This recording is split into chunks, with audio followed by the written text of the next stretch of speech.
The other custodians stopped talking when Maria Santos lifted the ornate Virgin Mary statue and dropped it into the dumpster with a loud crash. The ceramic figure, nearly 2 feet tall with delicate painted robes and outstretched hands, had sat in the hospital chapel corner for decades before the renovation crew declared it outdated clutter. Rosa Martinez gasped from across the loading dock. "This is sacred, Maria. You cannot just throw away the Blessed Mother like garbage." Maria wiped her hands on her uniform and shrugged. "The new chaplain wants modern decorations. This old thing was collecting dust anyway. We have procedures for disposal, and this follows protocol exactly." But the night shift workers gathering around the dumpster did not look convinced. Tony Restrepo crossed himself quickly, while Janet Williams shook her head in disbelief. Even the maintenance supervisor, Frank Peterson, seemed uncomfortable with the casual disposal of what many considered holy. Maria had worked hospital custodial for 15 years, longer than most of the current staff. She prided herself on efficiency and following administration orders without sentiment clouding judgment. Religious artifacts were inventory items requiring disposal like any other outdated equipment.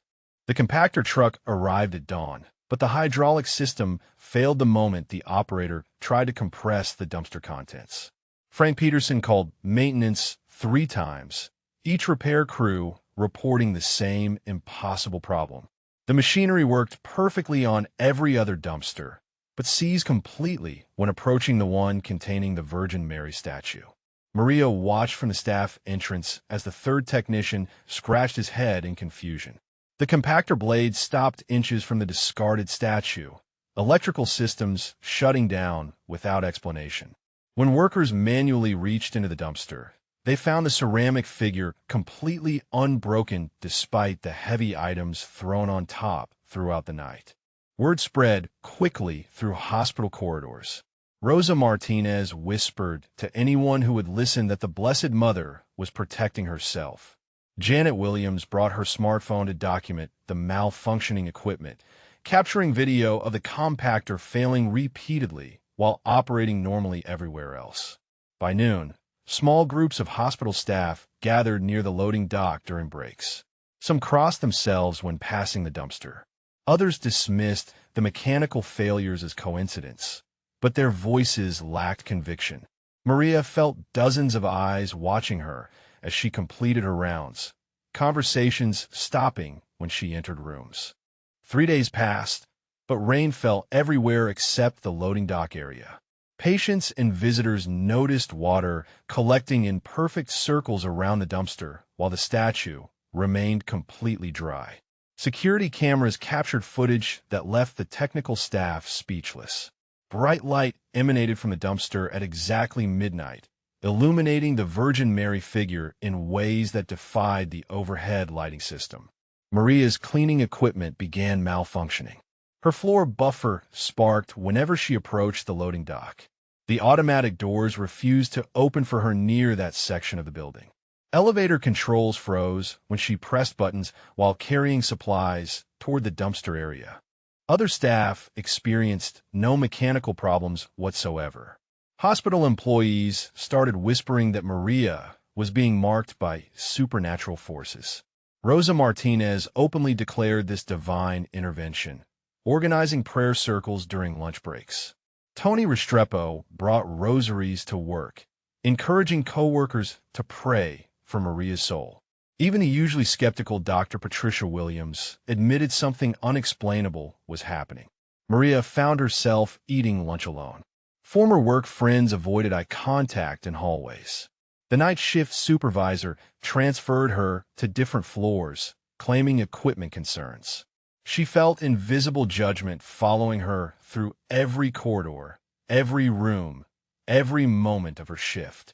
The emergency room call came during Maria's Thursday night shift. Her 80-year-old daughter Rosa had collapsed at home with severe abdominal pain and high fever. Maria's hands trembled as she stripped off her work gloves and ran toward the pediatric wing of the same hospital where she had worked for 15 years. Dr. Jennifer Martinez examined Rosa with growing concern. The symptoms pointed toward appendicitis, but the blood work showed confusing results. The child's white cell count fluctuated wildly, and imaging revealed inflammation in areas that made no medical sense. 3 different specialists reviewed the case, each offering different theories, but no definitive diagnosis. Maria sat beside Rosa's hospital bed, watching her daughter's labored breathing and pale complexion. The little girl who had been laughing and playing soccer just days earlier now lay motionless, connected to monitors that beeped ominously through the night. Traditional treatments brought no improvement. Antibiotics that should have reduced the fever had no effect. By Friday morning, Rosa's condition worsened. Maria felt helpless watching medical professionals struggle with her daughter's mysterious illness.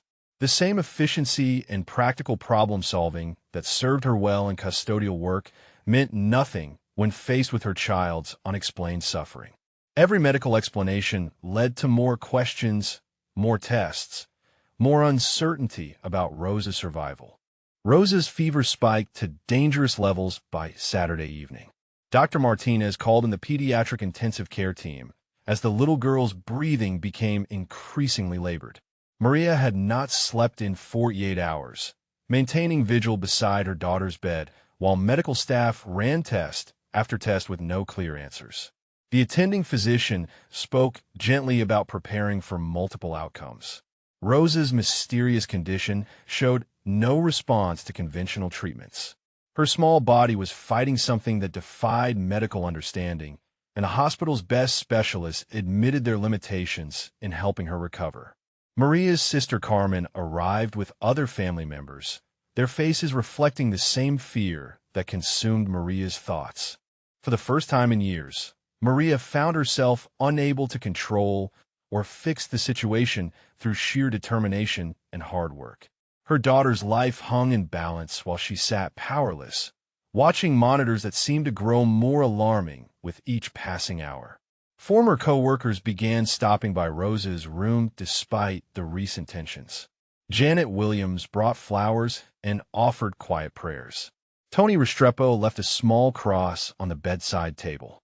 Even Rosa Martinez, who had criticized Maria's disposal of the statue, squeezed her shoulder and whispered that everyone was praying for little Rosa's recovery. Their support penetrated Maria's isolation, offering comfort she desperately needed but had been too proud to ask for during this crisis. Sunday night brought the crisis Maria had dreaded. Rosa's vital signs became erratic, and the medical team prepared Maria for the possibility that her daughter might not survive until morning. The 80-year-old's breathing grew shallow while machines struggled to maintain her weakening heartbeat. Maria's composure finally shattered completely. 15 years of professional efficiency, of solving problems through practical action, of dismissing what she could not understand or control, crumbled as she faced losing the most precious thing in her world. Her daughter lay dying while she sat helpless, every rational solution exhausted. At midnight, Maria walked through empty hospital corridors toward the loading dock. Her footsteps echoed against polished floors she had mopped thousands of times. But tonight the familiar routine brought no comfort. The dumpster area remained mysteriously dry despite the rain falling everywhere else. The Virgin Mary statue, still intact and untouched by the elements or mechanical attempts at disposal. For the first time since childhood, Maria knelt beside the dumpster and spoke to forces beyond her understanding. "Please," she whispered to the ceramic figure whose painted eyes seemed to look directly at her. "I threw you away like garbage, but my little girl is dying. If you have power to protect yourself, please protect her too. I cannot lose her. I have nowhere else to turn." Maria returned to Rosa's bedside at 2 in the morning to find the night nurse checking monitors with confusion. The little girl's fever had broken unexpectedly, dropping from dangerous levels to nearly normal within the hour. Her breathing steadied, becoming deeper and more regular than it had been in days. Dr. Martinez arrived 20 minutes later, summoned by the sudden change in Rosa's vital signs. She examined the child thoroughly, running additional tests that showed dramatic improvement in all areas. The mysterious inflammation was subsiding, white blood cell counts normalizing, and Rosa's body responding as if the illness was simply disappearing. By dawn, Rosa opened her eyes and asked for water. Her voice was weak but clear, her color returning to healthy pink instead of the frightening pallor that had terrified Maria throughout the weekend. The medical team gathered around her bed, discussing the unprecedented recovery that defied every projection they had made hours earlier. Maria sat holding her daughter's small hand, tears streaming down her face as she watched Rosa smile for the first time in days. The timing of this miraculous turnaround, occurring within hours of her desperate prayer beside the dumpster, was not lost on her. She thought of the Virgin Mary statue, still resting intact despite every attempt at disposal, and wondered if her plea had been heard by forces she was only beginning to understand. Rosa continued recovering throughout Monday, sitting up in bed and eating solid food while doctors marveled at her progress. Tests that had shown alarming results just days earlier now returned completely normal values. The pediatric team admitted they had never witnessed such a rapid and complete reversal of a critical condition. Maria gathered her courage Tuesday morning and approached the break room, where several coworkers sat discussing Rosa's miraculous improvement. She cleared her throat nervously and spoke words that came harder than any apology she had ever offered. I was wrong to throw away the Virgin Mary statue like it meant nothing. I disrespected something sacred to all of you, and I'm sorry. Rosa Martinez looked up from her coffee with surprise and compassion. We have been praying for you and little Rosa since this started, Maria. God works in mysterious ways, and sometimes he uses difficult circumstances to open our hearts to his grace. Tony Restrepo nodded agreement, while Janet Williams reached over to squeeze Maria's hand. The tension that had divided the night shift for weeks began dissolving as Maria acknowledged what everyone else had recognized. Her daughter's healing coincided too perfectly with the supernatural events surrounding the discarded statue to be mere coincidence. That afternoon, Maria walked to the loading dock and carefully lifted the Virgin Mary statue from the dumpster, cradling the intact ceramic figure against her chest.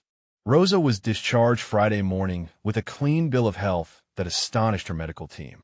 Dr. Martinez signed the release papers while shaking her head in wonder, admitting she could not explain the complete reversal of such a serious condition. The little girl skipped down hospital corridors that had witnessed her near-death experience just days earlier. Maria approached Father Miguel from the local parish about blessing the recovered Virgin Mary statue and finding a proper home. She explained the miraculous events surrounding its disposal and her daughter's subsequent healing, asking for guidance on how to honor what she now recognized as divine intervention. The priest listened with amazement and suggested the hospital chapel as the perfect location for the statue that had demonstrated such protective power. He agreed to perform a special blessing ceremony, inviting the hospital community to witness the restoration of the sacred figure to its rightful place of honor. Maria organized volunteers from among her co-workers to renovate the chapel space. Rosa Martinez brought cleaning supplies, Tony Restrepo offered carpentry skills, and Janet Williams coordinated flower donations. Even staff members who had remained skeptical throughout the crisis found themselves drawn to participate in creating a beautiful setting for the miraculous statue. Working together on the chapel restoration healed the divisions that had fractured their community.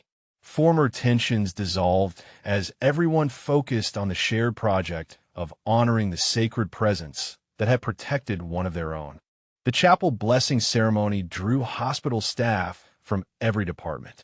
Father Miguel placed the Virgin Mary statue in a place of honor, while dozens of employees gathered to witness the formal restoration. Maria stood with Rosa, both healthy and radiant, as the priest spoke about divine grace working through unexpected circumstances. Word of Rosa's miraculous healing spread throughout the medical center. Maria found herself approached by other staff members facing their own crises. Nurse Patricia Chun confided about her husband's cancer diagnosis, seeking guidance from someone who had experienced supernatural intervention firsthand. Maria began sharing her testimony with anyone who would listen, describing how pride and skepticism had nearly cost her the miracle her daughter needed. She organized informal prayer meetings in the renovated chapel during lunch breaks, creating space for coworkers to bring their fears and hopes before the statue that had demonstrated such protective power. Dr. Williams, initially dismissive of supernatural explanations, attended one of Maria's prayer gatherings after witnessing too many unexplained healings to maintain pure skepticism. Other medical professionals quietly acknowledged that some recoveries defied scientific understanding, requiring acknowledgement of forces beyond their training. The chapel became a sanctuary where hospital families gathered during medical crises, drawing strength from the Virgin Mary statue and Maria's witness about divine grace appearing in moments of greatest desperation and need. Hospital administration officially recognized the chapel's growing importance after witnessing its positive impact on patient families and staff morale. Administrator Sarah Thompson allocated funding for additional renovations, acknowledging that spiritual support enhanced the healing environment they sought to provide. Maria transitioned from night custodial to chaplain assistant, working closely with Father Miguel to coordinate the prayer ministry that had developed around the miraculous Virgin Mary statue. Her transformation from skeptical worker to spiritual leader inspired other employees to examine their own relationships with faith and hope. Rosa returned to school completely healthy, often accompanying her mother to evening prayer services where she would quietly help arrange flowers and candles around the blessed statue. The 80-year-old's vibrant recovery served as living testimony to the miraculous intervention that had saved her life and transformed her mother's heart. News of the hospital chapel's restoration and Maria's testimony spread beyond the medical center to surrounding parishes and communities. Father Miguel invited Maria to share her story at regional faith gatherings, where her account of divine grace breaking through human pride and skepticism resonated with audiences facing their own spiritual struggles. The Virgin Mary statue, once discarded as worthless clutter, became focal point for countless prayers from families seeking healing, guidance, and hope during medical crises that pushed them beyond their natural strength and understanding. 5 years later, Maria continued serving as hospital chaplain assistant, while Rosa excelled in middle school with dreams of becoming a pediatric nurse. The chapel renovation had inspired similar spiritual support programs throughout the regional medical system, creating spaces where families could find comfort during their darkest hours. The Virgin Mary statue remained centerpiece of countless answered prayers. Families from across the city brought their medical crises to the chapel, drawn by testimonies of miraculous healings and divine intervention. Maria kept careful records of prayer requests and their outcomes, documenting healings that medical professionals could not fully explain. Rosa often joined her mother during evening services, helping families navigate their fears while sharing hope from her own experience of supernatural healing. The young girl who had nearly died became a beacon of encouragement for other children facing serious illnesses and their frightened parents. Maria's ministry extended beyond the hospital to local parishes and community centers, where she spoke about grace appearing in unexpected moments and divine protection manifesting through seemingly impossible circumstances.